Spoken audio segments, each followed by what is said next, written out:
नमस्कार साथियों। दृष्टि क्विक बुक में हम लोग पढ़ रहे थे राष्ट्रीय आंदोलन, तो इसका प्रैक्टिस सेट चल रहा था।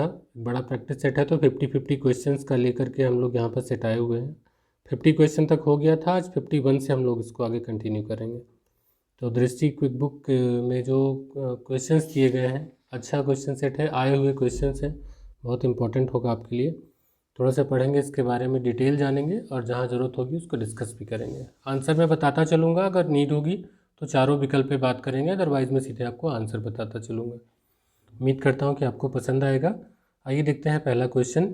भारतीय मुसलमानों के पृथक राज्य के लिए पाकिस्तान शब्द का प्रयोग सबसे पहले किसने किया था? तो बताइए, इसमें चार ऑप्शन आपके पास हैं: इकबाल आगा खां जिन्ना, रहमत अली और उनके मित्र। तो आपका आंसर हो जाएगा रहमत अली और उनके मित्र। निम्नलिखित में से वह कौन सा व्यक्ति था जिसने विदेश में गणतंत्रात्मक सरकार की स्थापना की थी? तो ये महेंद्र प्रताप के नेतृत्व में हुई थी। देखिए 1915 में अफगानिस्तान काबुल में हुई थी ये, ठीक। और ईयर क्या था? 1915। ये इम्पोर्टेंट है। इसमें जो पीएम थे, प्रधानमंत्री थे, बरकतुल्ला थे, और राष्ट्रपति थे वो महेंद्र प्रताप थे। और इस सरकार को जर्मनी और रूस ने मान्यता भी दी थी। तो ये आपका क्वेश्चन, इसमें आपको और भी चीज़ें पता चल जाती हैं। कामागाटा-मारू प्रसिद्ध है। तो कामागाटा-मारू एक जलपोत प्रकरण है, इसको लेकर के हमने बुक में अच्छे से डिस्कस किया हुआ है, तो मैं वहाँ बहुत डिटेल में नहीं जाऊँगा। ये एक जलपोत था। नेक्स्ट है, भारतीय स्वतंत्रता संग्राम के संदर्भ में 16 अक्टूबर 1905 निम्न कारणों में से किसके लिए प्रसिद्ध है? तो 16 अक्टूबर 1905 बंगाल की विभाजन की तिथि है, तो ये आपका आंसर भी हो जाएगा। बंगाल विभाजन किस वायसराय ने किया? तो ये लॉर्ड कर्जन के घृणित कार्यों में से एक था, तो 55 का भी आंसर आपका सही होगा। बंगाल विभाजन के समय बंगाल का लेफ्टिनेंट गवर्नर था सर एंड्रयू फ्रेजर। निम्न में से कौन स्वदेशी आंदोलन का आलोचक था एवं पूर्व तथा पाश्चात्य के मध्य एक बेहतर संबंध का समर्थक था? तो ये रविन्द्रनाथ टैगोर थे।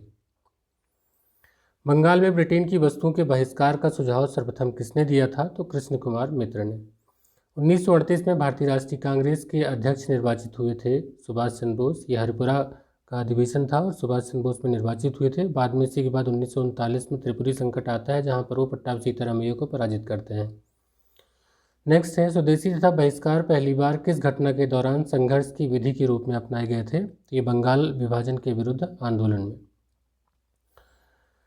1905 में लॉर्ड कर्जन द्वारा किया गया बंगाल का विभाजन कब तक बना रहा? तो सारे विकल्प पढ़ने की ज़रूरत नहीं है। आप जानते हैं कि 1911 में जब शाही दरबार लगा तो इसको कैंसिल कर दिया गया था, तो आपका यही विकल्प आपको मिल जाता है बी। सम्राट जॉर्ज पंचम द्वारा दिल्ली में 1911 के शाही दरबार में कर्जन के अधिनियम को निराकृत किए जाने तक। मद्रास में स्वदेशी आंदोलन का नेतृत्व किसने किया था? तो आप जानते हैं कि अलग अलग जगह पर, जैसे दिल्ली में सैयद हैदर रजा ने, मद्रास में चिदम्बरम पिल्लई ने, तो यहाँ पर आपको आंसर ही मिल जाता है सी। चिदम्बरम पिल्लई ने मद्रास में स्वदेशी आंदोलन का नेतृत्व किया था। इसी से लगा हुआ अगला क्वेश्चन है कि दिल्ली में स्वदेशी आंदोलन का नेतृत्व किसने किया था? तो अभी मैंने आपको बताया है कि सैयद हैदर रजा ने। नेक्स्ट है, पूना पैक्ट संबंधित था। तो पूना पैक्ट जो है वो दलित वर्ग से संबंधित था। ये गांधी और अम्बेडकर के बीच में हुआ समझौता था। और आप जानते हैं कम्युनल पंचायत के बाद जब ये उसमें दे दिया जाता है, दलित वर्ग को हिंदुओं से अलग कर दिया जाता है, पृथक निर्वाचन प्रणाली की मांग को लेकर के आते हैं, तो अम्बेडकर से और गांधी जी का समझौता होता है, उसमें दलितों की सुरक्षित सीटें जो है वो बढ़ा दी जाती हैं। लेकिन जो पृथक निर्वाचन प्रणाली थी उसे हटाने की बात सहमति बन जाती है। नेक्स्ट है, स्वदेशी की भावना से ओतप्रोत भारत के चरमपंथी राष्ट्रवादी आंदोलन काल के संदर्भ में निम्नलिखित में से कौन सा कथन सही नहीं है, यानी कि गलत बताना है यहाँ पे। पहला है, लियाकत हुसैन ने बारीसाल के मुस्लिम किसानों के आंदोलनों में उनका नेतृत्व किया। तो एक बात थोड़ा ध्यान रखिएगा, स्वदेशी आंदोलन में जो मुस्लिम थे वो बहुत ज़्यादा सहभागिता उनकी नहीं दिखती है, हालांकि कुछ विशिष्ट मुस्लिमों ने प्रतिभाग किया था। लेकिन यहाँ पर लियाकत हुसैन जो दिया है बारीसाल, तो बारीसाल के अध्यापक थे अश्विनी कुमार दत्त, उनकी स्वदेश बांधव समिति थी, उसका प्रमुख मिलता है। तो ये आपका पहला ही विकल्प सही नहीं है, तो ये आपका मिल जाएगा। आंसर तो मिल गया, लेकिन बाकी तीन भी इंपॉर्टेंट हैं, तो थोड़ा देख लेते हैं। 1898 में राष्ट्रीय शिक्षा की योजना सतीश चंद्र मुखर्जी द्वारा तैयार की गई थी। उसके बाद बंगाल नेशनल कॉलेज की स्थापना 1906 में हुई, जिसके प्रधानाचार्य अरविंद घोष थे। टैगोर ने आत्मशक्ति की उपासना का उपदेश दिया, जिसका मुख्य उद्देश्य गांवों का सामाजिक तथा आर्थिक पुनरुद्धार करना था। इसमें आपको कई आंसर भी मिल जाते हैं, नया अगर क्वेश्चन पूछेगा तो भी, तो ये आपका इंपॉर्टेंट क्वेश्चन हो जाता है।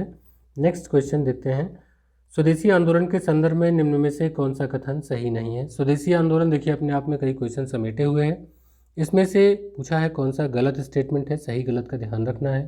पहला है कुछ विशिष्ट मुसलमान आंदोलन में शामिल हुए, तो बिल्कुल ये सही है, क्योंकि जो बंगाली कुछ मुस्लिम थे, जैसे हरार आंदोलन था, तो उससे कुछ मुस्लिम थे, जैसे हकीम अजमल खान थे और हकीम अली थे, तो उसमें ऐसे कई लोग थे, अहमद अली, जो लोग इसमें प्रतिभाग किए हुए थे, लेकिन बहुत इसमें नहीं मिलता है, तो पहला तो आपका विकल्प सही हो जाता है। दूसरा है स्त्रियों ने आंदोलन में सक्रिय भागीदारी की, तो स्त्रियों ने की थी। आंदोलन ने बंगाल के किसानों को न तो बहुत अधिक प्रभावित किया, ना ही इसमें शामिल हुए, तो मुस्लिम और किसान दोनों ही इसमें अल्प भागीदारी थी। बंगाल तक ही सीमित रहा, नहीं बंगाल तक नहीं, इसका जो विस्तार था वो भारत के अन्य भागों में भी हुआ, तो यही जो है आपका सही नहीं है, यानी कि ये स्टेटमेंट गलत है, तो आपका आंसर जो हो जाएगा वो डी हो जाएगा। ब्रिटिश पत्रकार एच.डब्ल्यू. नेविंसन जुड़े थे, तो यहाँ पर कई आंदोलन के नाम दिए गए हैं, तो ये जुड़े थे स्वदेशी आंदोलन से। भारतीय राष्ट्रीय कांग्रेस के वर्ष 1906 में विख्यात कलकत्ता अधिवेशन में 4 संकल्प पारित किए गए थे। सूरत में 1907 में हुए कांग्रेस के अगले अधिवेशन में इन चारों संकल्पों को स्वीकार करने अथवा उन्हें अस्वीकृत करने के प्रश्न पर कांग्रेस में विभाजन हो गया। ये 4 संकल्प क्या थे 1906 का, जो देखिए इसमें जो 1906 का अधिवेशन था, कलकत्ता अधिवेशन, इसके दादा भाई नौरोजी अध्यक्ष थे। आप जानते हैं कि इसी में अध्यक्ष पद को लेकर नरम दल और गरम दल में विवाद शुरू हो गया था, लेकिन जब दादा भाई नौरोजी को लाया जाता है तो विवाद थोड़ा शांत हो गया। तो इसमें क्या किया कि आ तो गए, लेकिन जो गरमपंथी थे उन्होंने 4 प्रस्ताव पारित कराए। वो क्या क्या थे, तो इसमें था बहिष्कार आंदोलन, राष्ट्रीय शिक्षा, स्वदेशी आंदोलन और स्वशासन, 4 उन्होंने पारित कराया था। तो पूछा इन चारों संकल्पों में कौन नहीं था। तो चारों संकल्पों में इसमें बंगाल विभाजन को रद्द करना जो है ये नहीं था, तो ये वाला आपका विकल्प सही हो जाएगा। बाकी इसके अलावा जो था इसमें तो बहिष्कार था, राष्ट्रीय शिक्षा था, स्वदेशी था, और जो एक बचता है वो था स्वशासन। कौन सा? स्वशासन, तो ये इसमें था। तो अब आपको क्लियर हो गया कि 4 संकल्प इसमें पारित कराए गए थे। देखिए इसको डिटेल में अगर थोड़ा पढ़ेंगे तो आपके आंसर नहीं गलत होंगे। वर्ष 1907 में सूरत में भारतीय राष्ट्रीय कांग्रेस के विभाजन का मुख्य कारण क्या था? तो क्या कारण था कि विभाजन हो जाता है? सीधे आंसर पे आते हैं। अंग्रेजी सरकार के साथ नरमपंथियों की वार्ता की क्षमता के बारे में चरमपंथियों में विश्वास का अभाव था। तो बी विकल्प यहाँ सही हो जाएगा। निम्नलिखित में से किसने ऑल इंडिया मुस्लिम लीग की स्थापना की? तो ऑल इंडिया मुस्लिम लीग की स्थापना होती है 30 दिसंबर 1906, ये डेट याद रखिएगा। तो ये थे ढाका में हुई थी इसकी स्थापना, और किसने की थी? तो नवाब सलीमुल्लाह खान ने की थी। तो आपका डी विकल्प जो है यहाँ सही हो जाएगा। नेक्स्ट क्वेश्चन देखते हैं, भारतीय स्वाधीनता संघर्ष के संदर्भ में निम्नलिखित में से कौन सा कथन सही नहीं है, यानी कि गलत पूछा है, तो हमें सारे स्टेटमेंट पढ़ने पड़ेंगे। तो पहला देखते हैं, पहला है हकीम अजमल खान राष्ट्रवादी तथा चरमपंथी अहरार आंदोलन शुरू करने वाले नेताओं में से थे। तो देखिए जो ये अहरार आंदोलन है ये 1906 में हुआ था बंगाल में, ढाका में। तो ये बंगाली मुस्लिम थे, उनका कहना था कि हमें अंग्रेज़ों की चाटुकारिता छोड़ करके ये हमें भारत के आंदोलन में शामिल होना चाहिए। तो राष्ट्रवादी भावना थी। तो इसमें कई लोग थे, इसमें आपको जो प्रमुख नाम मिलेगा हकीम अजमल खान का, अहमद अली का, इनका नाम मिलता है। तो शुरू करने वाले नेताओं में थे, बिल्कुल सही है, यानी कि इसमें पूछा है कौन सा कथन सही नहीं है, तो ये तो हमारा स्टेटमेंट सही है। अभी सही देख लेते हैं, गलत अपने आप पता चल जाएगा। भारतीय राष्ट्रीय कांग्रेस के संगठन के समय सर सैयद अहमद खान ने इसका विरोध किया था, सही है। 1906 में गठित अखिल भारतीय मुस्लिम लीग ने बंगाल के विभाजन और अलग निर्वाचक समूह बनाए जाने का प्रबल विरोध किया था, नहीं ऐसा कोई विरोध देखने को नहीं मिलता है, तो ये स्टेटमेंट आपका गलत है, ये आपका आंसर भी मिल जाता है। और अगला है, मौलाना बरकतुल्लाह तथा मौलाना अब्दुल्ला सिंधी काबुल में भारत की अंतःकालीन सरकार का गठन करने वालों में से थे। तो बरकतुल्लाह तो पीएम ही थे और महेंद्र प्रताप थे राष्ट्रपति, और सिंधी भी उसी मंत्रिमंडल में थे। तो ये बिल्कुल सही है, तो ये आपका स्टेटमेंट सही हो जाएगा, यानी कि आपका जो आंसर होगा वो सी हो जाएगा, कि यही कथन जो है वो सही नहीं है। ठीक है, नेक्स्ट है, सन 1908 में अखिल भारतीय मुस्लिम लीग की एक लंदन शाखा स्थापित हुई थी अमीर अली की अध्यक्षता में। तो फैक्चुअल है, थोड़ा इसको याद रखिएगा। 1909 के इंडियन काउंसिल एक्ट में किस बात की व्यवस्था की गई थी? ये क्या है 1909 इंडियन काउंसिल एक्ट? तो मार्ले मिंटो सुधार है ये, और ये तो प्रसिद्ध है अपने सांप्रदायिक प्रतिनिधित्व के लिए। तो ये आपका हो गया आंसर बी। दिल्ली भारत की राजधानी बनी तो 1911 में बनी। नेक्स्ट, अतिवादियों एवं उदारवादियों के पुनर्मिलन की प्रक्रिया का प्रमुख शिल्पी कौन था? तो ये थे एनी बेसेंट के प्रयासों से हुआ था, तो एनी बेसेंट को इसमें माना जा सकता है। आपका विकल्प हो जाएगा ए। नेक्स्ट है, Annie Besant home rule league आंदोलन प्रारंभ करने के लिए उत्तरदायी थी। दूसरा है, थियोसॉफिकल सोसाइटी की संस्थापिका थी। और तीसरा है, इंडियन नेशनल कांग्रेस की एक बार अध्यक्षा थी। तो इसमें पूछा है कि सही उत्तर का चयन करें। अब थोड़ा यहाँ जानकारी की ज़रूरत है, क्योंकि यहाँ पर पहला स्टेटमेंट पूछा गया होम रूल आंदोलन प्रारंभ करने के लिए उत्तरदायी थी। तो बिल्कुल होम रूल आंदोलन प्रारंभ करने के लिए उत्तरदायी भी थी और उन्होंने प्रारंभ भी किया था। तो एक होम रूल लीग जो है वो तिलक ने किया था और दूसरा इन्होंने किया था। तो ये आपका 1916 में स्थापित होता है, तो उत्तरदायी थी, बिल्कुल ये सही है। ये आपका पहला विकल्प सही हो जाएगा। थियोसॉफिकल सोसाइटी के संस्थापिका थी, नहीं, थियोसॉफिकल सोसाइटी की स्थापना की थी HP ब्लावत्स्की और कर्नल MS अलकाट ने। ये कहाँ की थी? तो न्यूयॉर्क अमेरिका में की थी। और कब की थी? तो 1875 में। तो थियोसॉफिकल सोसाइटी थोड़ा सा यहाँ याद रखेंगे, होम रूल को थोड़ा आगे डिस्कस कर लेंगे। यहाँ पर थियोसॉफिकल सोसाइटी को डिस्कस कर लेते हैं। फिर 1882 में इसका इंडिया में खुलता है। तो याद रखेंगे कि स्थापना तो हो जाती है 1875 में, लेकिन 1882 में खुलता है ये इंडिया में। और कहाँ पर? अड्यार मद्रास में। और ये जो एनी बेसेंट है उसकी भारत में सदस्यता हासिल करती है, हालांकि बाद में थियोसॉफिकल सोसाइटी की भी अध्यक्षा बनती हैं ये। और तो ये आपका जो दूसरा स्टेटमेंट है, संस्थापिका थी, ये तो गलत हो जाएगा। और इसमें सही कौन सा हुआ? पहला सही हो गया। तीसरा क्या है? इंडियन नेशनल कांग्रेस की एक बार अध्यक्षा थी। तो जी हाँ, बिल्कुल, ये पहली अध्यक्ष भी रही थी 1917 में। तो इंडियन नेशनल कांग्रेस की अध्यक्ष रही थी एनी बेसेंट। और दूसरी कौन थी? तो सरोजिनी नायडू थी 1925 में। और तीसरी नेली सेन गुप्ता थी। तो ये इसको हम लोगों ने कल डिस्कस भी किया था। तो आपका इसमें विकल्प पूछा है कौन सा सही है, तो 1 और 3 सही हो जाएगा, यानी किसी विकल्प जो है वो सही हो जाएगा। नेक्स्ट है, ऑपरेशन रूबिकान वह कूट शब्द था जिसे भारत में ब्रिटिश सरकार द्वारा निम्नलिखित में से किस संदर्भ में प्रयोग लाया जाना था? तो ऑपरेशन रूबिकान कल मैंने डिस्कस किया था इसको अपने चैप्टर में कि जब वो आमरण अनशन करते हैं जेल में, तो ब्रिटिश सरकार ने सोचा कि अगर मर जाते हैं तो जो प्रांतीय सरकार है, ब्रिटिश सरकार प्रांतीय सरकारों को ऑपरेशन जो रूबिकान है वो कूट शब्द भेज देगी। तो यही ये जेल में गांधी का आमरण अनशन है उससे संबंधित है ये। तो इसका विकल्प जो है वो ये सही हो जाएगा। तिलक तथा एनी बेसेंट द्वारा बनाए गए होम रूल लीग में से एक मिला दिया गया था। तो कब मिला दिया गया था? 1918 में। 16 में स्थापना हुई थी, 18 में इसको मिला दिया गया था। भारतीय स्वतंत्रता संघर्ष के संदर्भ में निम्नलिखित घटनाओं पर विचार करें। तो देखिए, इनका सबका डेट याद होना चाहिए। रॉयल इंडियन नेवी में गदर जो हुआ था वो फरवरी 1946 में हुआ था। तो इसको ऐसे याद रखेंगे, 18 से 23 फरवरी का था 1946। ये मार्कर थोड़ा सा अच्छा नहीं चलता। रॉयल इंडियन नेवी में। और भारत छोड़ो आंदोलन का प्रारंभ कब होता है? तो 8 अगस्त को होता है। और ईयर क्या होगा इसको तो आपको नहीं भूलना चाहिए, 1942।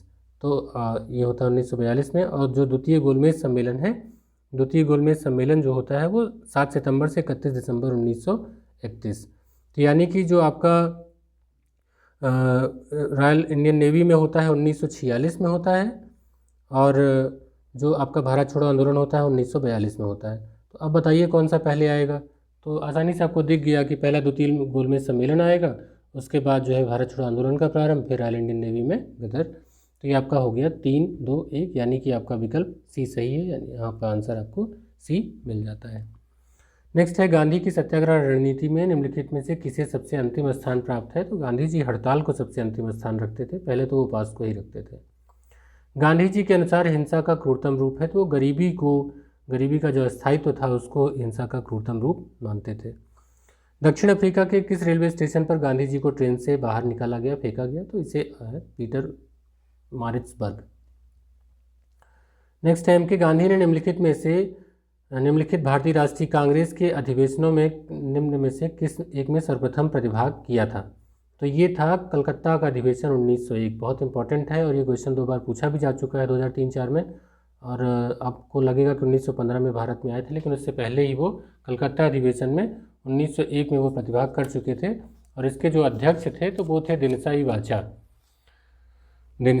वाचा। ये 17वां अधिवेशन था जिसमें गांधी जी ने प्रथम बार प्रतिभाग किया था। तो ये आपका 83 का क्वेश्चन हो जाएगा बी। गांधी जी ने सेवा धर्म कहाँ अपनाया था? तो उन्होंने दक्षिण अफ्रीका में ये अपनाया था। 85वां क्वेश्चन है, थोड़ा कॉन्सेप्चुअल है। महात्मा गांधी ने कहा था कि उनकी कुछ सबसे गहन धारणाएं अन टू दिस लास्ट नामक पुस्तक में प्रतिबिंबित होती हैं और इस पुस्तक ने उनके जीवन को बदल डाला। इस पुस्तक का वह संदेश क्या था जिसने महात्मा गांधी को बदल डाला? तो इसका आंसर सीधे होगा व्यक्ति का कल्याण सबके कल्याण में निहित है। नेक्स्ट है, गांधी जी ने किस गोलमेज सम्मेलन में भाग लिया था? तो दूसरा था, ये आप जानते हैं कि ये सितंबर से दिसंबर 1931 में आयोजित हुआ था और जब सविनय अवज्ञा के बाद इसमें गांधी इरविन समझौता हुआ तो गांधी जी द्वितीय गोलमेज सम्मेलन में भाग लेने गए थे। तृतीय, पहले और तीसरे में तो कांग्रेस ने भाग नहीं लिया था, केवल द्वितीय में भाग लिया था। तो आपका आंसर हो जाएगा बी। नेक्स्ट, गांधीवादी अर्थव्यवस्था के विषय में निम्नलिखित कथनों में से कौन सा सही नहीं है? तो इसमें कई है, तो सही नहीं जब पूछे तो सारे स्टेटमेंट पढ़ने पड़ते हैं। वे अहिंसा पर आधारित अर्थव्यवस्था पर बल देते थे, बिल्कुल सही बात है। केंद्रीकरण शोषण और असमानता को जन्म देता है, जो केंद्रीकरण होता है। तो अहिंसक सामाजिक संरचना केंद्रीकरण विरोधी है, ये भी सही है। वे भारत में मशीनीकरण के पक्षधर नहीं थे, ये भी सही है। और वे यूएसए में मशीनीकरण के पक्षधर नहीं थे, तो ऐसा कोई स्टेटमेंट नहीं मिलता है, तो ये आपका गलत हो जाएगा, कि आपका आंसर जो होगा वो डी हो जाएगा। गांधी जी का नवाचार, गांधीयन इनोवेशन का तात्पर्य है, तो वो चाहते थे कि कम निवेश में अधिक उत्पादन अधिक लोगों के लिए हो, तो इससे ही गांधी जी का नवाचार की संज्ञा दी जाती है।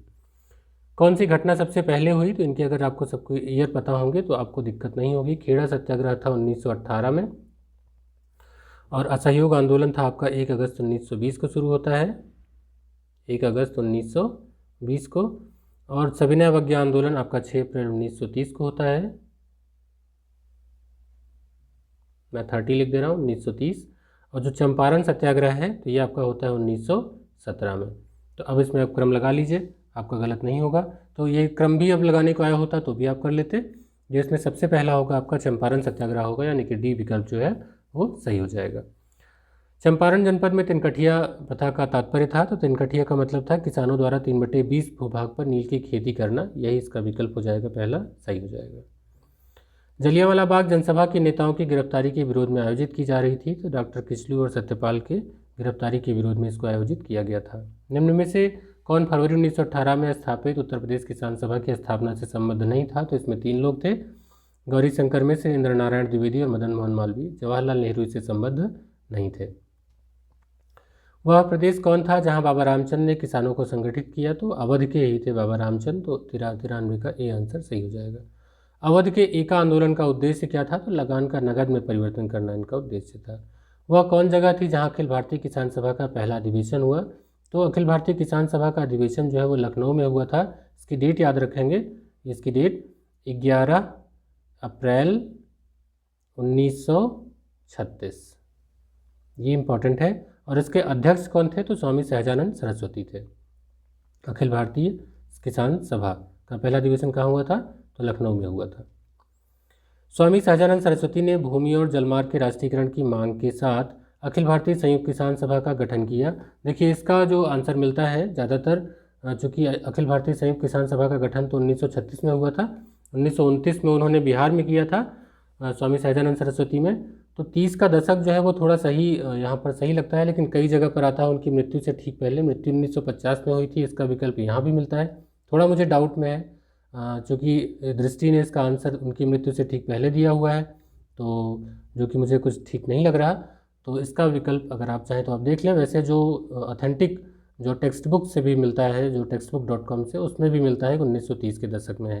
तो थोड़ा डाउट में है, इसलिए मैं आपको एग्जैक्ट आंसर नहीं दे पा रहा, तो आप इसको देखिएगा ज़रूर, ये आपका विकल्प हो जाएगा सी। और मुझे और थोड़ा डिटेल मिलेगा तो आपको मैं पिन कर दूंगा। सूची 1 को सूची 2 के साथ सम्मिलित कीजिए। यहाँ पर आपको दिया हुआ है बारदोली सत्याग्रह। हाँ, एक बात और बतानी थी कि जैसे अगर कोई मान लीजिए बोलते समय मैं थोड़ा सा कम टाइम में प्रयास करता हूँ, अगर कोई गलती हो भी जाती है तो उसके लिए मैं सॉरी बोलूँगा, लेकिन आपका गलत ना हो इसके लिए मैं कमेंट बॉक्स में उसको पिन कर देता हूँ, ताकि आप अगर कमेंट सेक्शन में देखें, एक बार देख लें, तो अगर कोई भी उसमें करेक्शन होगा तो वो कमेंट में मैं लिख करके उसको पिनअप कर देता हूँ, जो सबसे ऊपर दिखाई देता रहता है। ठीक है, और मेरा प्रयास यही होता है कि जब तक मैं चीज़ों को अच्छे से पढ़ ना लूँ और मुझे ऑथेंटिक रिकॉर्ड नहीं मिल जाता, मैं आपको उसको डिलीवर नहीं करता हूँ। तो मेरा पूरा प्रयास होता है कि आपको जो भी डेटा दूँ वो सही ही दूँ। तो यहाँ पर सूची को सम्मिलित करना है। बारदोली सत्याग्रह, भारतीय किसान विद्यालय, बंगाल प्रजा पार्टी, बकास संघर्ष। अब इसको आपको मैच करना है। तो देखिए बारदोली सत्याग्रह संबंधित है किससे? तो सरदार वल्लभ भाई पटेल से, तो इसका एक और 2 से मिला लीजिए। भारतीय किसान विद्यालय संबंधित है NG रंगा से, तो इसको 4 से मिला लीजिए, 2 4 हो गया। बंगाल प्रजा पार्टी फजलुल हक से संबंधित है, 2 4 3 हो गया। और बकास संघर्ष जो है स्वामी श्रद्धानंद सरस्वती 1 का हो गया। तो 2 4 3 1 2 4 3 1 बी आपका विकल्प जो है वो सही हो जाएगा। नेक्स्ट है, बंगाल के तिभागा किसान आंदोलन की मांग क्या थी? तो जमींदारों की हिस्सेदारी को फसल के आधे भाग से कम करके 1/3 करना जो है, यही इसकी मांग थी। तो इसका आपका पहला विकल्प ही सही हो जाएगा। निम्न में से किस आंदोलन में सरदार वल्लभ भाई पटेल ने मुख्य भूमिका निभाई थी? तो बारदोली सत्याग्रह में ही निभाई थी। कब थी? 12 जून 1928, इसकी डेट याद रखिएगा, 12 जून 1928, ये इंपॉर्टेंट डेट। ठीक, बारदोली सत्याग्रह, यहीं पर जो वहाँ की महिलाएं थीं, तो गांधी जी ने वहाँ की महिलाओं की तरफ से इनको सरदार की उपाधि दी थी बारदोली सत्याग्रह की सफलता के बाद। नेक्स्ट है, महात्मा गांधी ने वल्लभ भाई पटेल को सरदार की उपाधि उनकी बड़ी संगठन क्षमता के कारण किस आंदोलन में दी थी? आपको यहीं पर आंसर मिल भी गया, मैंने अभी आपको बताया, बारदोली सत्याग्रह। तो ये हो गया। तो 50-50 क्वेश्चंस का सेट लेके चलेंगे। अभी इसमें इस चैप्टर में 60 क्वेश्चन और है, तो उसका भी मैं आपको इसका अगले वीडियो में आपको प्रोवाइड कर दूंगा। थोड़ा थोड़ा करके पढ़ेंगे तो अच्छे से याद रहेगा, रिवाइज भी करने में आसानी होगी। मैं चाहता था 160 क्वेश्चन एक ही सेट में दे देता, लेकिन चूंकि ये बहुत ही इंपॉर्टेंट चैप्टर है और इसके हर क्वेश्चन बार बार रिवाइज किए जाना जरूरी है, इसलिए मैं इसको 50 क्वेश्चंस के सेट के रूप में लेके आ रहा हूँ। तो एक सेट और लेके आएंगे जिसमें 60 क्वेश्चन और जो बचे हुए हैं उनको मैं कंप्लीट कर दूंगा। फिर उसके बाद जो 1-2 चैप्टर बचे हैं वो, और उसके बाद ज्योग्राफी को स्टार्ट करेंगे। साथियों, थोड़ा समय मेरे पास कम रहता है, इसलिए ज़्यादा वीडियोज़ नहीं डाल पाता हूँ, लेकिन जितना समय मिलता है मैं कोशिश करता हूँ कि आपके वीडियोज़ को मैं कंटिन्यू रखूँ। तो इसलिए थोड़ा विलम्ब हो रहा होगा, लेकिन ये है कि मेरा पूरा प्रयास होगा कि जितना भी समय मिलेगा मैं आपको जल्दी जल्दी सारे वीडियोस अवेलेबल कराता जाऊँगा। तो पसंद आया हो तो वीडियो लाइक करिएगा। कमेंट जब भी आप लिखते हैं तो बड़ा प्रोत्साहन मिलता है, मुझे लगता है कि मेरी अपनी एक बहुत अच्छी क्लास चल रही है और आप सभी से जुड़ाव अच्छा लगता है। मिलते हैं अगली वीडियो में, तब तक के लिए गुड बाय।